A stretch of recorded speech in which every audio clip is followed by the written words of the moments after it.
محمد بن قاسم نہیں بلکہ پنجگور پر ابتدائی حملے حضرت علی کے زمانے میں ہی شروع ہو گئے تھے، حتیٰ کہ کلات اور گنداوا تک عربوں کی فوجیں پہنچ گئی تھی اور بلوچوں کے ساتھ ان کی خونریز جنگیں ہو رہی تھی۔ یہ میں نہیں کہہ رہا ہوں، واللہ یہ میرے الفاظ نہیں ہے، یہ سارے انہی رائٹرز کے ہیں۔ آپ چچنامہ اٹھا کر پڑھیں اور البلازری کی فتح البلدان اٹھا کر پڑھیں، میرا ایک بھی لفظ اس میں نہیں ہے۔ میں جو بھی کہوں گا انہی کتابوں کے جو عرب ٹیکسٹ ہیں انہی کے تھرو کہوں گا۔ جو خونریز جنگیں یہاں پہ لڑی گئی، ایسی جنگیں نہ ایران میں لڑی گئی تھی اور نہ سندھ میں لڑی گئی تھی۔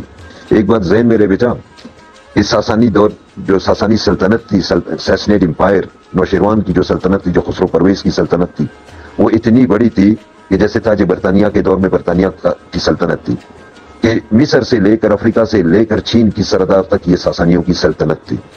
سارا ترکی ان کے زیر اثر تھا، یورپ کے ساتھ ان کے گہرے تعلقات تھے، یورپ میں ان کی نوآبادیات بنی ہوئی تھی، لاکھوں کی فوجیں تھیں ان کی، لاکھوں کی فوجیں۔ لیکن صرف 10 سالوں میں عرب شہ سواروں نے ان کی اس عظیم سلطنت کو پارا پارا کر کے رکھ دیا۔ آپ بھی جانتے ہیں، میں بھی جانتا ہوں کہ 634 میں شروع ہونے والے حملے 644 اس میں نیچ پہ پہنچ گئے تھے کہ جب یزدگرد سر چھپا کے بھاگتا پھر رہا تھا۔ گو کہ 654 تک مکمل ایران کیپچر ہوا، لیکن 644 کے بعد ایران میں کسی بڑی جنگ کا تذکرہ نہیں ملتا، وہ سرنڈر کر چکے تھے۔ پھر جتنی بھی مزاحمت ہے وہ بلوچستان میں ہوتی رہی۔ اب 644 عیسوی میں بلوچستان پر پہلا حملہ ہوتا ہے۔ اس دوران مسلسل حملے جاری رہتے ہیں۔ 5 حملے ہوئے ہیں پنجگور پہ، 5 بڑے حملے ہوئے ہیں حلات پہ، غالباً 5 یا 7 بڑے حملے ہوئے ہیں خوزدار پہ۔ اسی طرح بلوچستان کے جتنے بھی دیگر علاقے تھے وہاں پہ عربوں کو مسلسل شکست ہو رہی تھی، وہ مار کھا رہے تھے، یا جیت بھی جاتے، گورنر اپوائنٹ کرتے، لشکر آگے نکلتا تو پیچھے سے لوگ بغاوت کرتے، ساری عرب فوج کو تحقیق کر دیتے۔ اس طرح یہ بغاوت 68 سالوں تک جاری رہی۔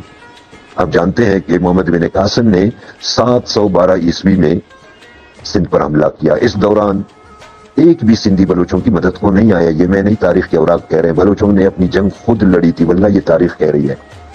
آپ تاریخ کا مطالعہ کریں۔ اب 644 عیسوی سے لے کر 712 عیسوی تک کی مزاحمت اتنی طویل، یہ کتنے بنتے ہیں؟ 68 ایئرز۔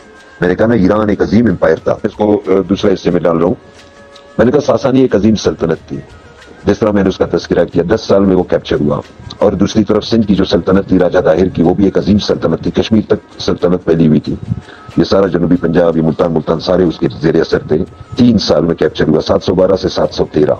اور بلوچستان کے ان پہاڑی علاقوں کے باشندوں نے 68 ایئرز عربوں کو ناکو چنے چبوائے۔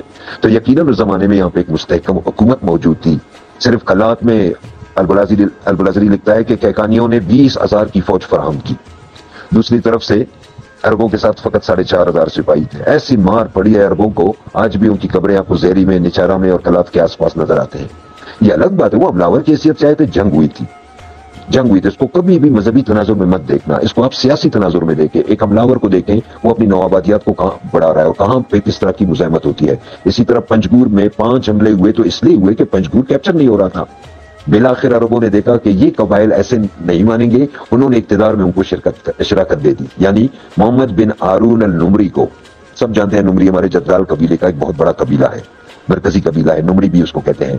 بنیادی طور پہ یہ نمری، عربوں نے نمری لکھا ہے، رڑے کا لفظ بعد میں اس کے اندر آیا ہے، یہ لفظ نمری ہے، نمردی بھی لکھا گیا ہے اس کو۔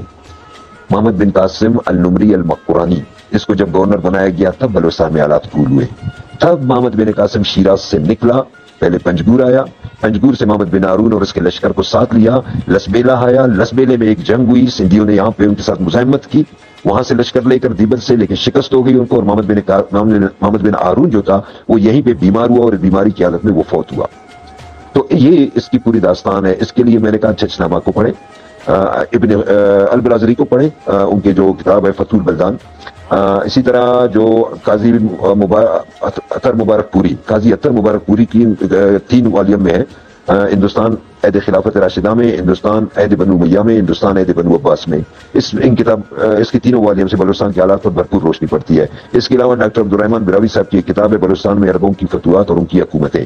تو ان کتابوں کا مطالعہ کریں گے تو ان سے بلوچستان کے حالات پہ، اس زمانے کے حالات میں بھرپور روشنی پڑتی ہے۔